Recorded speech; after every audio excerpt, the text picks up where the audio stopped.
Servus my motorbike friends, welcome to another episode of Stefan's Garage.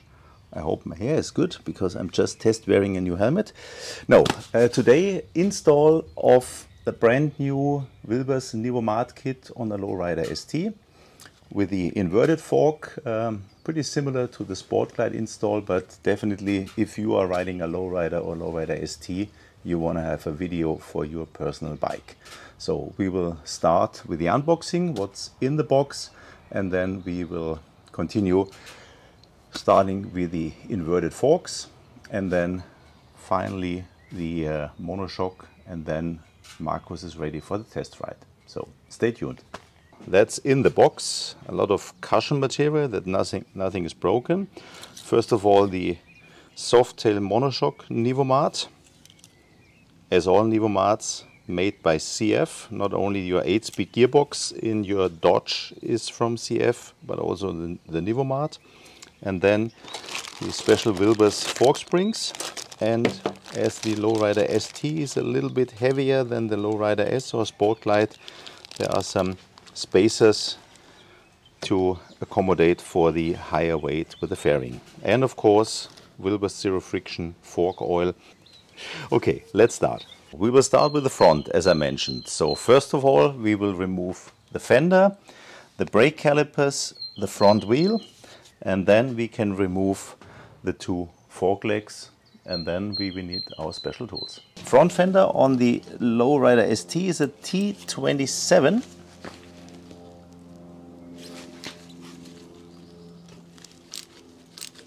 And this one is pretty tight, probably because of the Loctite. You don't need to join me when I loosen all those 4 screws. And then carefully remove the fender and stow it safely. Next, the brake calipers, so you know it, let's make some noise.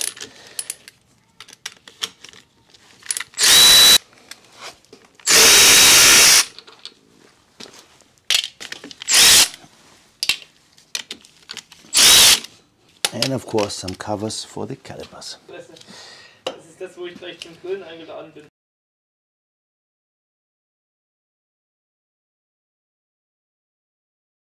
Now the pinch bolt for the front axle, it's an 8mm Allen. Metric 8mm because the fork is by Shore. A little bit difficult with the camera. So just loosen it, and then the next is the front axle 19mm Allen.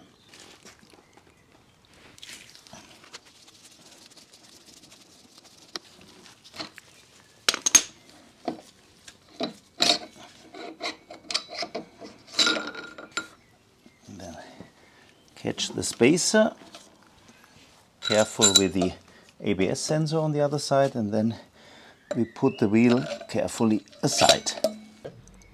The pinch bolts for the inverted forks are T45. Let's loosen the top one.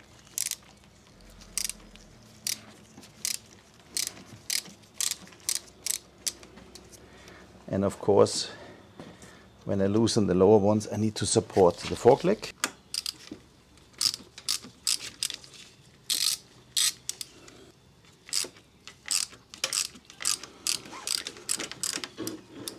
Then slide out the first fork leg, and now we need the first special tool.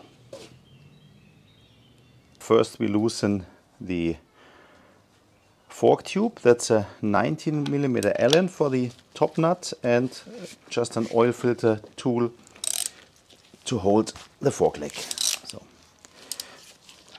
and the inverted forks have no pressure,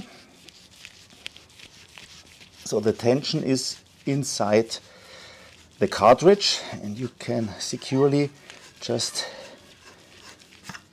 open it. You see, no tension. We will drain a little bit of oil, and then we will use the inverted fork spanner tool. Bike is almost brand new, so the oil is as well almost brand new. If you want some used Harley fork oil, just give me a call. So the fork leg is now in the spanner tool. Everything is adjusted. Now we will span the fork leg. That's what a spanner tool is for, in order to release the top nut, and then we can disassemble the fork.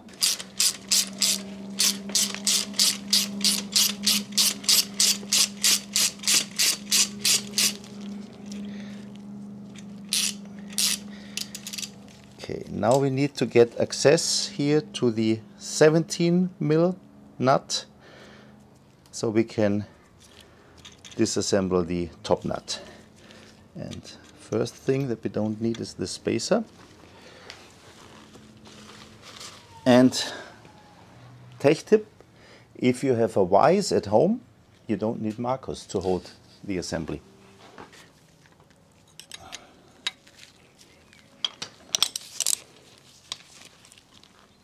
Shouldn't be too tight.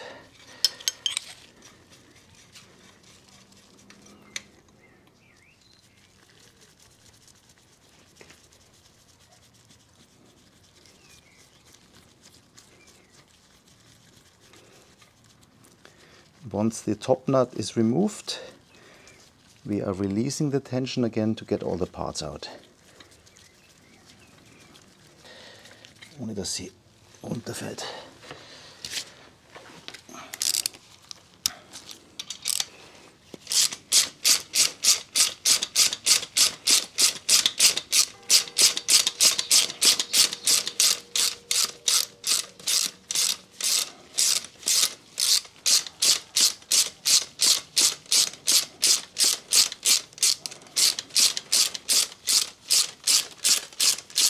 Jetzt kommt er langsam.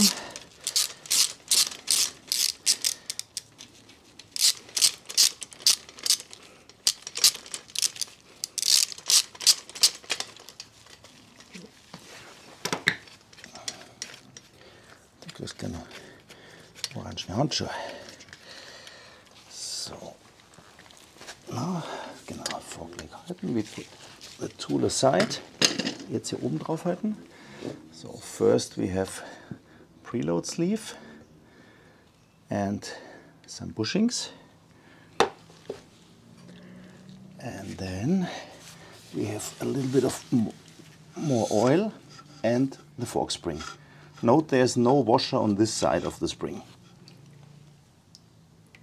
So I will just remove the spring and then drain the rest of the oil.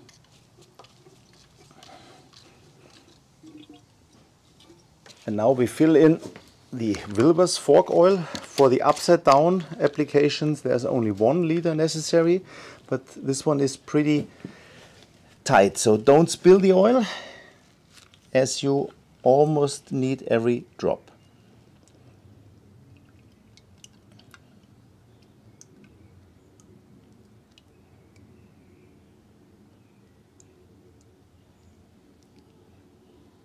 So. And of course, as we drained all the oil, we need to bleed the fork. You see, almost no resistance. Now the air is getting out. And give it around 20 push and pulls. It's more a pull.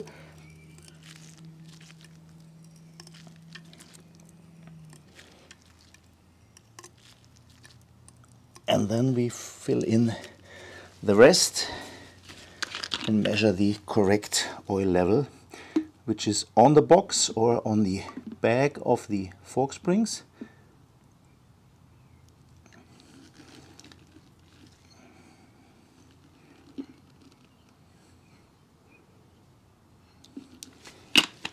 And for this fork it's 160 millimeters, already set to our gauge.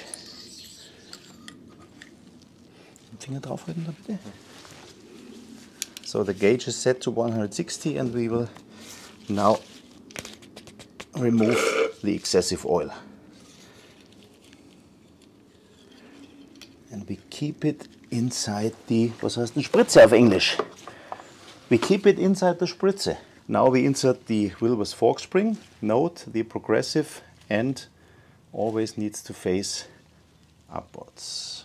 Stefan's special tool number 2, a fork bleeding tool with an aftermarket piece of cable.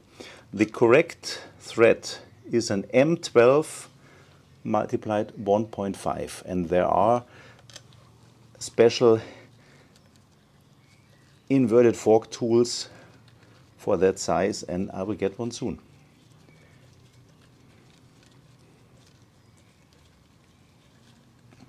So, and now still dicke Ende oben.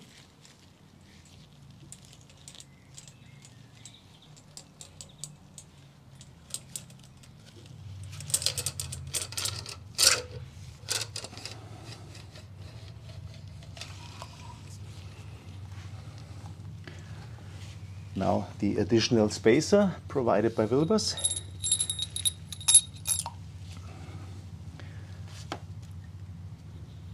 Now the preload sleeve provided by Showa, courtesy of Harley Davidson. And then finally just this one. So we need to go back into the spanner tool. Then we need to compress the whole assembly again, that we get access to the top nut in order to reinstall the fork top nut.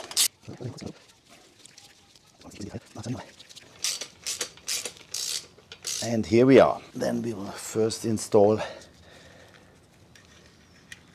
this washer. Then we can remove the Stefan's special tool.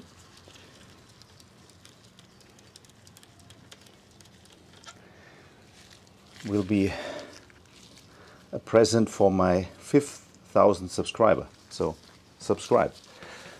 And as we might have moved the top nut here, there's a specification that there should be 14 millimeters of thread above the nut, which we don't have.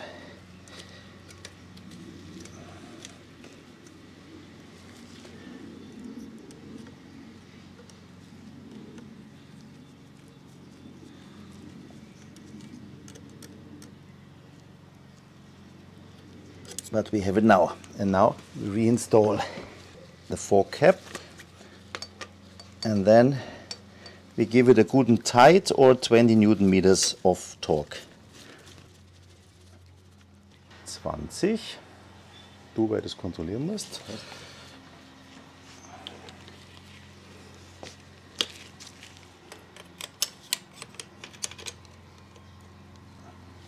bisschen hoch hin. Genau, passt super.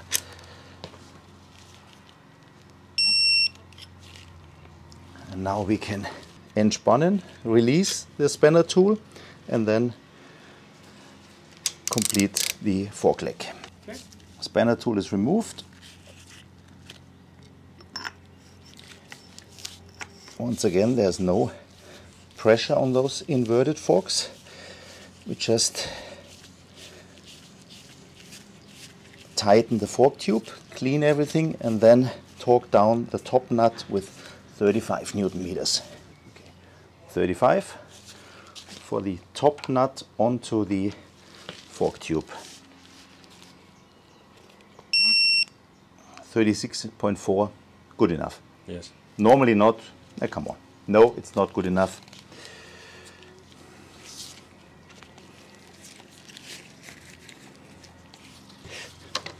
Der Mama ich mir Kopf mit Deutsch. Genau. Ja.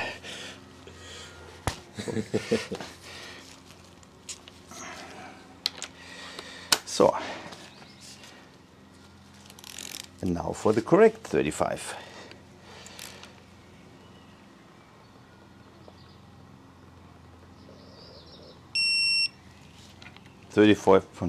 Yeah, we leave it 35.2. Good. And now ready to reinstall the first fork leg onto the bike, and I would say copy paste for the second fork leg. However, that's not working on the Softails because they are asymmetrical, so you have to continue this boring video to see the second fork leg.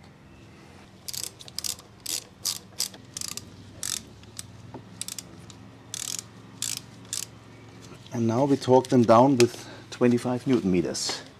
25 Newton meters.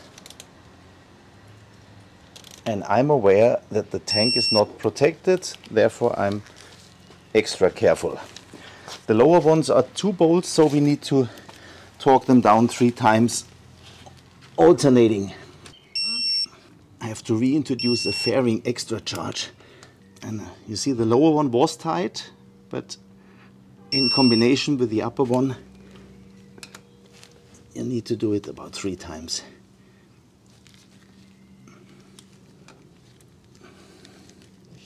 Yeah, it's a. And the last row. So, done.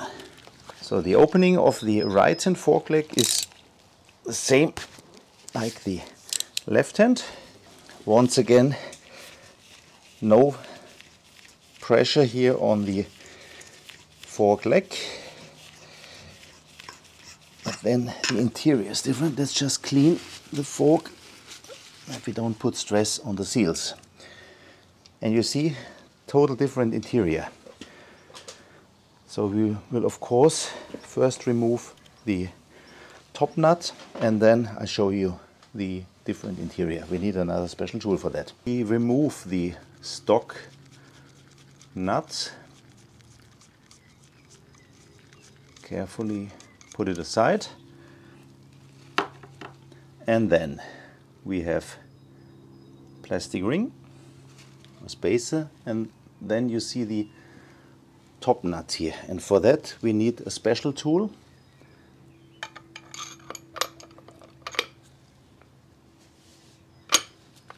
Well seated and secured, as we definitely need power tools. And this one is a Jim's special tool, number 5831. And without, you cannot disassemble this right hand fork leg. So you need that tool definitely.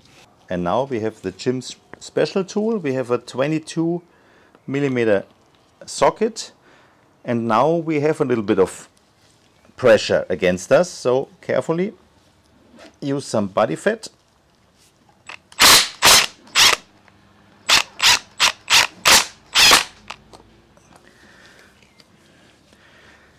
It is not too much as you've seen, but definitely there is a little bit of spring force. So we leave this assembly on the special tool as we need it again to assemble it. And then we drain the oil. There is a shorter preload sleeve, as you see here, so no chance to mix them up. And then there is a small washer. On the other side there was no washer, and then the same length fork spring like on the other side. And some oil to drain. And on this side, as there is no damping valve, we just drain the oil and we are good for the refill. For the second fork leg as well, 160 millimeters of oil level, and don't spill the oil like I did right now.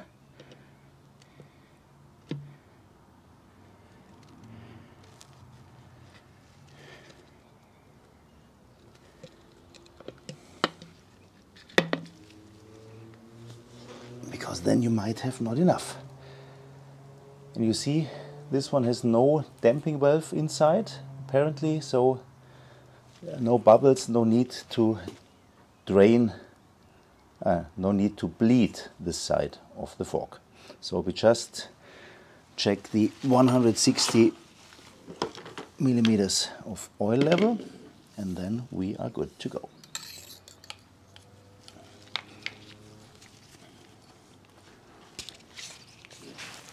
Might not work without a helping hand. Let's see. No, it does. For the right hand fork leg we have the Wilbur spring, again the progressive end facing to the top. We don't need the special Stefan tool, but then we need the spacer provided from Wilbers right onto the spring, and then thereafter the small washer. Now the preload sleeve. And then we close the fork again with the special tool. Maybe I can do it without any wrench. Let's give it a try. Maybe not. No, because I cannot put enough pressure on it. Carefully increase the pressure until it is seated, and then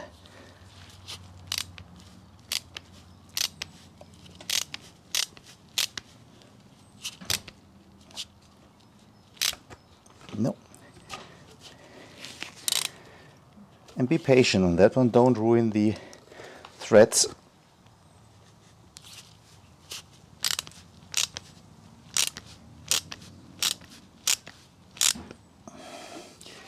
And be very patient on that one.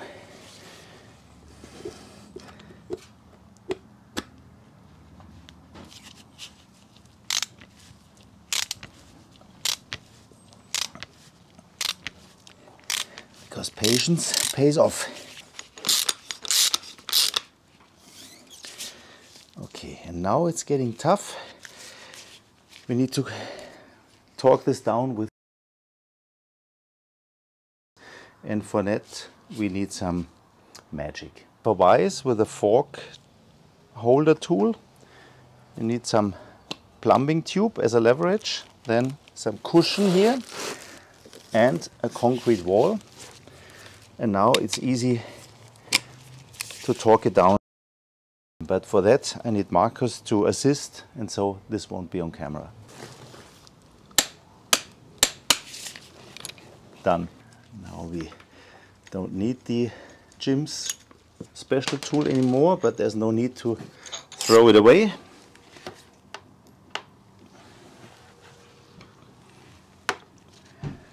We have the plastic washer on top here. Then we have the stock nut. Once again 14mm of thread.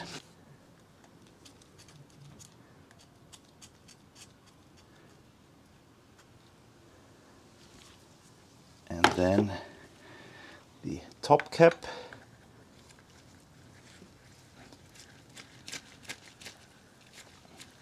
And now copy paste 20 Newton meters and 35 on the whole assembly.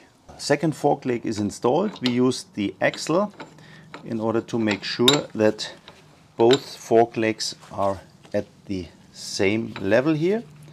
So the axle needs to be nice and smooth here. And of course you double check that both fork legs are about the same size out of the upper triple tree, but more important is that the axle is spinning nice and without any resistance. Then we will reinstall the front wheel. Make sure that you keep the tire rotation, as the wheel bearings are magnetized for the ABS and the non-ABS side. The wheel spacer.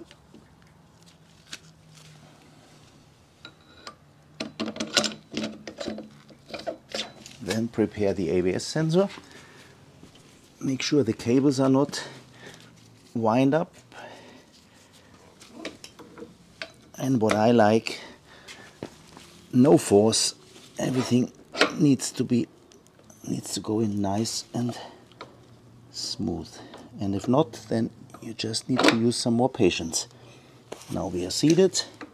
It took some time to orient the axle correctly, but as I said, be patient. And for these things I don't want to use power tools, because you might ruin the threads. So front axle gets 98 Newton meters of torque. For the record. Yeah. And now the brake calipers and the front fender. Brake calipers get 45 Newton meters, and it's, I think I didn't mention it, it's a 10 millimeter 12-point socket, as the brakes are delivered by Brembo.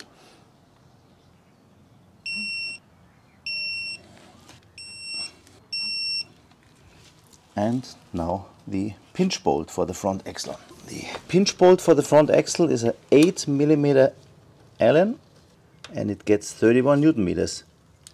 Beep! And now finally the front fender, which gets 10 Newton meters and blue Loctite for the screws.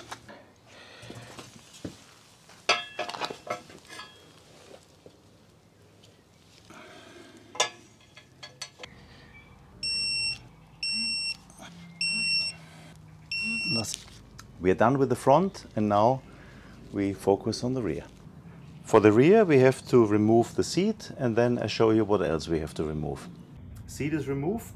Now let's see what we have underneath the seat. We have to remove this cross member, so the little screw T27, those I think they are 5/16, something like that. And of course the not any longer required preload adjuster for the stock shock. And then we will remove the 3/4 inch top mounting bolt of the shock, lift the bike a little bit more, and then I show you the rest. So first of all, cross member, adjuster and top bolt. We start with the preload adjuster. It's a, I have to correct myself, not a 5/16, it's a 7/16, and 1/2 inch socket for the other side.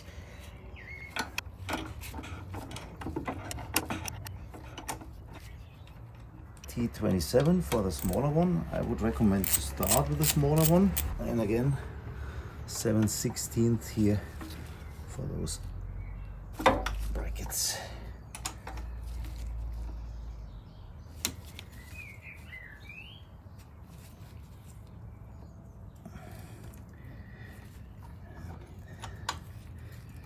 I recommend to use a wrench. I'm just too lazy to get one, so I have to be very cautious.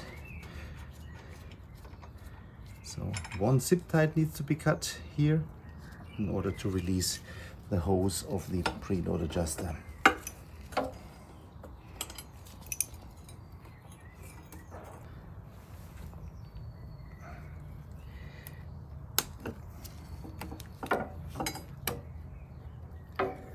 Okay, and now 3/4 inch for the top one. This one is pretty tight, so I will use power tool, and you can't see it from this side, only from my side.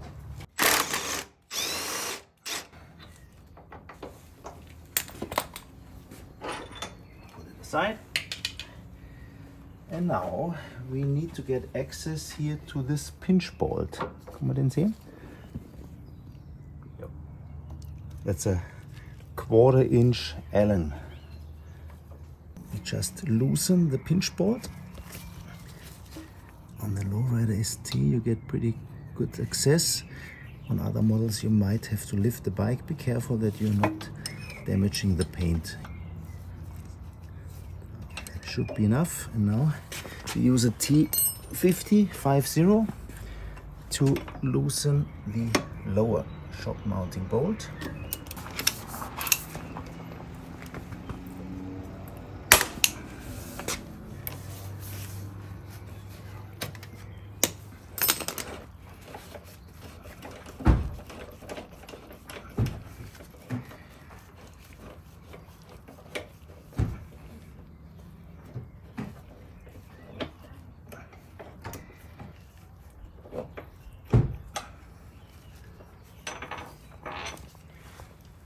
And now you should be able to lift the shock here from the rear.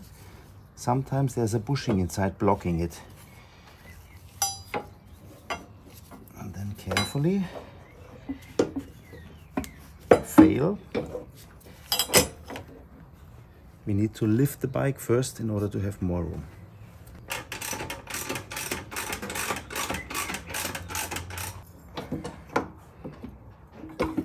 That looks a little bit easier. Now time to install the new one. Here we go. Now the new one. Mounting direction. Wilbur sticker needs to be on top and the spring needs to face towards the tank.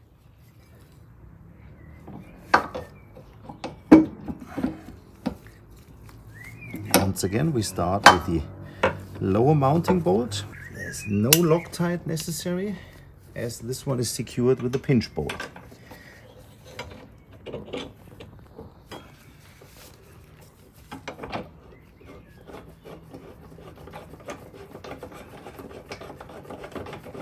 Once again, no power tools to tighten those screws.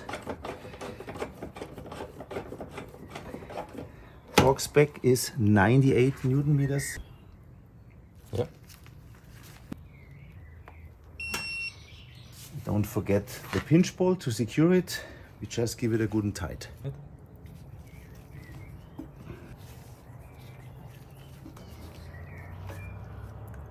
Beep. Perfect. That's good. For the upper mount, first we need to lower the bike again.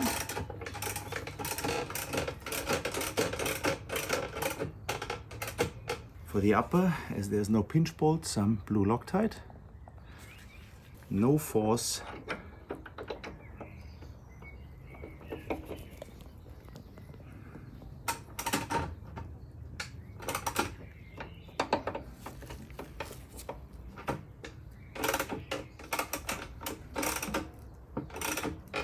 Just align it correctly and then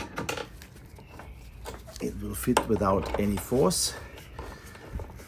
The choke is already used from the previous videos. May the force not be with you. Torque spec for the upper one is 115 Newton meters. Shock is mounted. All bolts are tight and now we will reinstall the cross member. 25 Newton meters for the normal bolts and the small Torx one just gets a good and tight. Beep. Done. As we mentioned in the title, hidden club style. Hidden because nobody sees it. You don't have any fancy spring preload adjusters because you don't need them. So you can use the extra space here, which you don't use for the fancy adjusters, for something else, like let's say water bottle holders or extra fuel. No, you don't need it on that one. So everything is completed. We are going on a test ride. Today we are not waiting until Marcus returns from the test ride because that was my last install. I get my motorcycle gear and then we will do the test ride all together and we will get his first impression, maybe with a nice cup of coffee, and see how it works. Question is, I'm riding only single. Marcus isn't, obviously. What's the advantage of the Nivomat? The advantage of the Nivomat is because of the combination of a spring, a metal spring and a gas spring in one unit. The initial spring rate is much lower than in this application, which needs to make sure that even with maximum load, it's not difficult word, it's not bottoming out. I have to edit that out. So with the Nivomat, the initial spring load can be much lower, as during the travel, the progression will increase significantly, and so it is much more comfortable than any other conventional set, no matter if it's a cheap stock one or a fancy expensive one. So let's see how the test ride goes.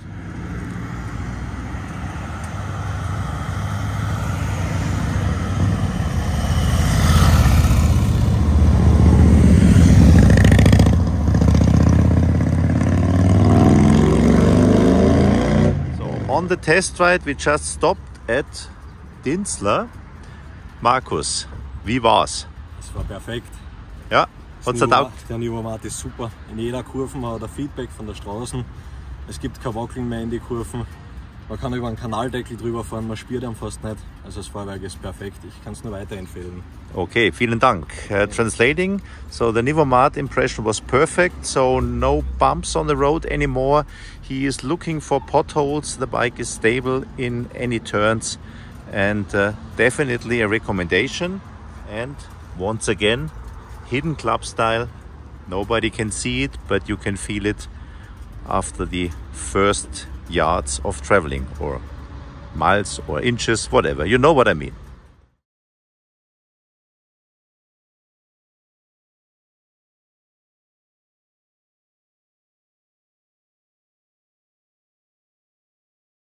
Und sie läuft und ich werde jetzt mit deinem Bike umfallen, dann fallen wir in die Slim und zum Schluss rutschen wir noch in die Breakout. Kettenreaktion. And some mobile phones are dropped in the background. Yeah, we should be. No, we shouldn't be. Fürs Video machen wir alles natürlich hyper korrekt. Weil da kennt man, wenn man ein bisschen Gefühl hat, kann man das einfach. Ja. Blödsinn. Jetzt haben wir damit angefangen, jetzt ziehen wir es durch, oder? Das kommt jetzt nicht aufs Video, weil da haben ganz wenige britischen Humor. Danke, du bist auch im Video, wenn du magst. Zumindest vom Ton her. Nein, keine Angst. Vorher ist du sogar gegangen beim Faken.